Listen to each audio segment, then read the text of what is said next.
America. He ends up in Braceville, Illinois. And his wife was Beatrice. And she didn't come until 1892. So here he was in America for 3 years, working in the coal mines. February 28th, 1905, he's killed in Vein 5 in Braceville, Illinois by falling debris.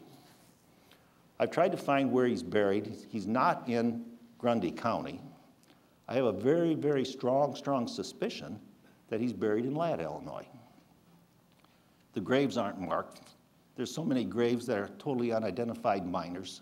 You can't even begin, in some cases, to know who's where, what's what with some of these. If an Italian or a guy died in the mine, he was simply replaced. At that particular point in time, I got a feeling that her oldest daughter, who married Attilio Corsini, came to America. And they settled in Ladd, Illinois. And that's what makes me think that Luigi Galetti's buried in Ladd. The Ladd Cemetery started in 1904. Ladd is only 3 miles from Cherry. When you tie all this area together, there's a coal mine here, coal mine there, coal mine there, everywhere there's a coal mine. So anyway, I think she moved to Ladd to be with her oldest daughter, Mary, and her husband, Attilio Corsini. The Cherry mine opened up in 1905. It was the state of the art. You had people coming from all areas working in that mine.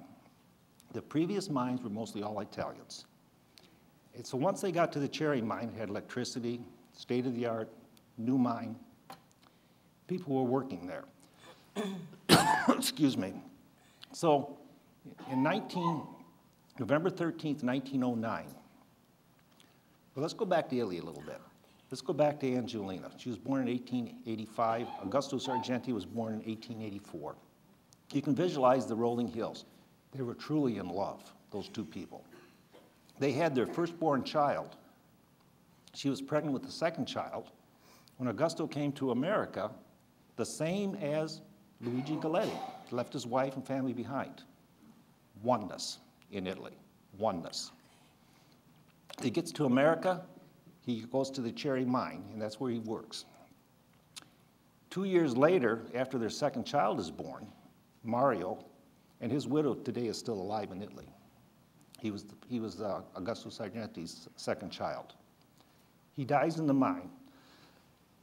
His body was not found for approximately 6 months. He was down in the deepest veins. He was down in the area where the men had fabricated a fan to try to hand crank it to force out the black damp. And there's a sign on that fan that says, "All alive, 14th November." So you know he lived for at least 1 full day. Other people weren't as fortunate. The bodies were, Johnny Galetti, he was the 19-year-old son of Beatrice and Luigi Galetti. He did die in the mine. They found his body in March. They found his body in March, and he's buried also in the Ladd Cemetery with a grave marker, with a stone.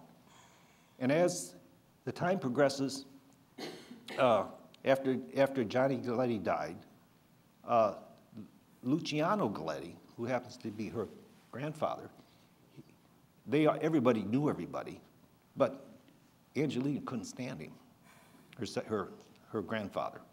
He was different than Augusto. He was a rabble-rouser. He was 25 years old, never been married. He would fight at the drop of a hat. But after the mine disaster, and he was one of the last to escape that mine. After the mine disaster, he got religion. He turned his way of life around. In April of that year, he was at the funeral of Johnny Galetti. In April that year of 1910, he goes back to Italy, swearing that he'd never come back to America. But he had a certain feeling for Angelina. In fact, her mother always said, "Why would a man marry a woman with 3 kids?" But again, put yourself in the time, in the feelings of where you are. And you can see that he turned his life around. He became a devoted husband. And after he gets back to Italy, he found a deal where he could buy some land. After he made a verbal agreement for this land, and talking with his father, Giuseppe Galletti, he decided to come back to America. He gets back in America in October of that year. He reacquaints himself with Angelina. And Angelina and Augusto had a house in Cherry. And when he died, they were $1,100 in debt. So anyway, they get reacquainted. And eventually, they get married. They got married on Augusta Mary. In Italy, they called her Gilda, on her second birthday. That's the girl that was born 12 days after the mine disaster. So on her second birthday, they got married. About a year later, they had Primo, who was her father. And since the time we've written the book, we've also opened up a restaurant in Mendota, Illinois, called Primo's Supper Club. And this is, in truth, to her family in my town. Some of my great uncles, in growing up hearing all these stories about both sides of it, they butchered a hog and gave it to the people of Cherry. Now, after they all got back, after Primo was about a year old, born in Cherry, Illinois, they all decided they were going to get out of this godforsaken land called America and head back to Italy, which they did. By that time, they had received their court settlements, and Luciano Galletti was one of the last to settle the cases. In a lot of the articles, there's an article in the newspaper back in those times called Settle Many Cases. And there's been confusion on who is who, who's Louis Galletti, who's Luigi Galletti, but it's Luciano Galletti. That's who it is. And he took his money, and the court settlement says, why should we give him this? Why should we give him that? Besides that, he married an $1,800 widow. Well, they took the monies that they had, they went to Italy, and they bought their farmette. They bought their farmette. They stayed there until 1923. Well, prior to that, and again, this goes back to genealogy, but it's related to the time of when they got married, to how they came to America, how they worked around the mountain, how they went back to Italy. We've had people come into our restaurant that James Cherry's great-grandson came in. And it's amazing the number of stories and people that talk to us that I've learned more about that Cherry mine disaster since we've written the book than I thought I'd ever know. And that's not why we started out.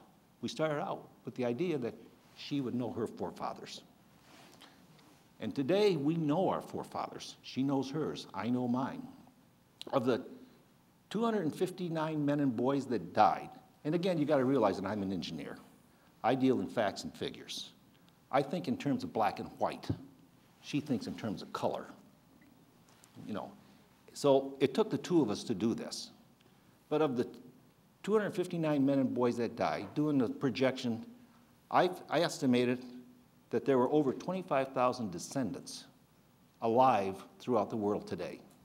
And it's probably even greater than that. It's an exponential type thing the way it continues to grow. In 1923, the oldest son was 20 years old. That was Armando. Luciano, the family was getting bigger. Three children with Augusto, and Angelina had 6 children with Luciano. Primo being the first, which means one in Italian. He was the firstborn. All through the years, I might say that Primo helped raise me also. We never had an argument. I have always had the highest respect for this man. And that's why, and he was one of the strongest men I've ever seen in my life. He had the Italian work ethics. He had them, and he's passed those on to me also, and to our children. The 1923, Luciano comes back to America. And what does he do? He needed more land. He goes back into that Cherry mine and works again. goes back in and works again.